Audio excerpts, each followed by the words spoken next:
La primera superilla supermanzana de Ada Colau se convirtió en un quebradero de cabeza para el Gobierno de Barcelona. La prueba piloto instaurada en el Poblenou llegó el pasado mes de setiembre al año de vida. Después de superar no pocas polémicas, los vecinos denunciaron lo improvisado del proyecto y la imposición del mismo, atacando un proceso participativo que tildaron directamente de inexistente.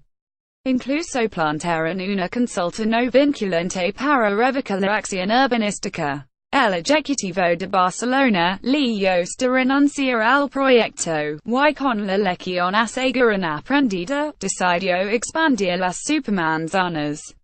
Y hasta 5 nuevas les cortes, gracias del ejemplo, Porto y Sant'Antoni tendrá la ciudad de aquí al final de la legislatura, el año 2019. La más inminente, la de Sant'Antoni, en pleno ejemplo, ya ha iniciado las obras para pacificar la zona. Con el objetivo de no repetir los errores que pusieron en riesgo su proyecto urbanístico más ambicioso, el consistorio emprendió meses atrás grupos de trabajo con el tejido vecinal de Sant'Antoni. Se identificó que en primera instancia faltaba proceso participativo, pues lo reforzamos. Autocrítica siempre, explica este medio la teniente alcaldía de urbanismo del ayuntamiento, Janet Sanz. Esos meses de participación han acabado dando sus frutos han dado. Al contrario que en el Poblenou, los vecinos reunidos alrededor de la plataforma FEM Sant'Antoni han calificado de productivos los grupos de trabajo, aunque temen que una pacificación del barrio comporte más expulsión vecinal. Tenemos una sensación ambivalente, estamos participando de un proceso para tener más espacio para los vecinos, pero, al final acabaremos beneficiando a especuladores. Se pregunta Xavier Cabile, de FEM Sant'Antoni, que ha participado en las reuniones con el consistorio. La sombra de la gentrificación plana sobre la nueva supermanzana de Colau. Sant'Antoni es una zona especialmente castigada por la subida del alquiler fruto de la presión turística.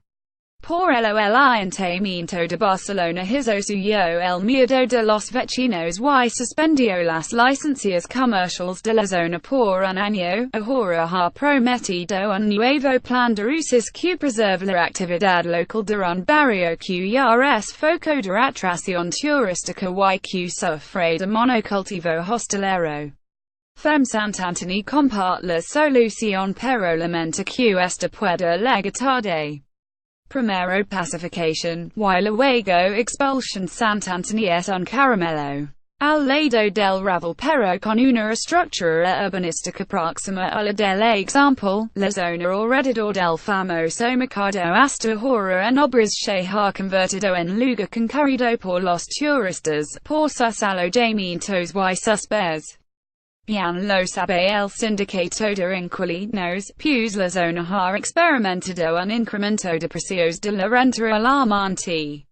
El portavoz del colectivo del alquiler, Jaime Palomera, reconoce que su propio contrato pasó de 800 a 1.10 euros de un plumazo. En Sant'Antoni, los precios del alquiler han crecido un 12% desde 2014. A su vez, la zona carece de zonas verdes. El barrio tiene 0,87 metros cuadrados de espacios verdes por habitante, uno de los índices más bajos de la ciudad.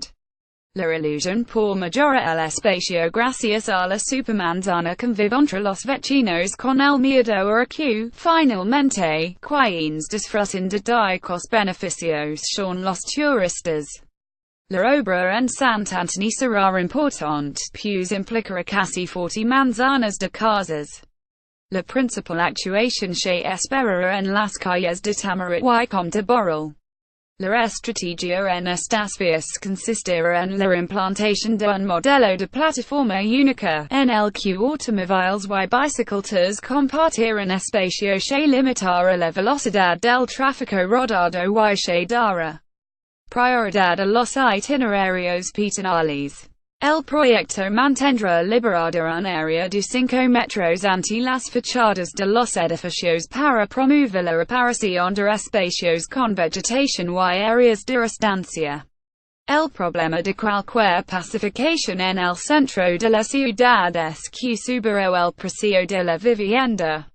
Y que el espacio público se convierte también en algo que no es para los vecinos. Todo es una contradicción grande, destaca Vladi Olivella, del grupo de vivienda de FEM Sant Antoni. La reflexión es compartida por los expertos, como los del Observatorio de Antropología del Conflicto Urbano, cuya apunta en la necesidad de revisar los posibles procesos de substitución vecinal que podía comportar la superilla del Poblenou. Pero, ¿puede el consistorio evitar dicha substitución en Sant Antoni? Suspensión de licencias. Solución provisional. El Ayuntamiento de Barcelona ya ha empezado a aplicar medidas para preservar a los vecinos en el barrio del eixample. Hace unos meses suspendió las licencias comerciales con el objetivo de revisarlas y ampliar con posterioridad el abanico de comercios, más allá de los bares y restaurantes que ahora ocupan la zona. Además de esto, el Ayuntamiento confía en que un nuevo plan de usos del barrio permita variar el cambio de usos de los locales de la zona.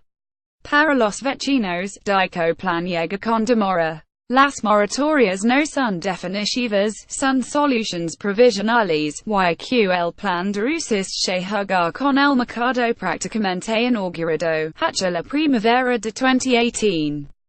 Puede que todo el mal ya esté hecho y si tarde. Muchas veces tenemos la sensación que vamos a toro pasado, destaca Cabale. El plan de usos no es la única estrategia del gobierno de Ada Colau, que también apunta a las políticas de vivienda para uso social como acción para enjuagar el problema habitacional en la zona. En términos generales impulsamos una política de vivienda pública como nunca, y compra específica de vivienda para el uso social en Sant Antoni. Además hicimos una suspensión de licencias de alquileres calificados como equipamientos privados y queremos esa recalificación para que son públicos. Recuerdo la teniente alcaldía de urbanismo. El consistorio permite mayores pero también reparte responsabilidades a la hora ya uno de los problemas de fondo relacionados con la vivienda en alquiler desproporcionado en la ciudad. Nosotros no tenemos todas las competencias para regular el mercado de alquiler y, por tanto, gobierno y estado pueden hacer acciones concretas que resuelven la problemática. Y no lo hacen el caso del índice de precios de alquileres de la Generalitat, que no nos serve, critica Janet Sanz.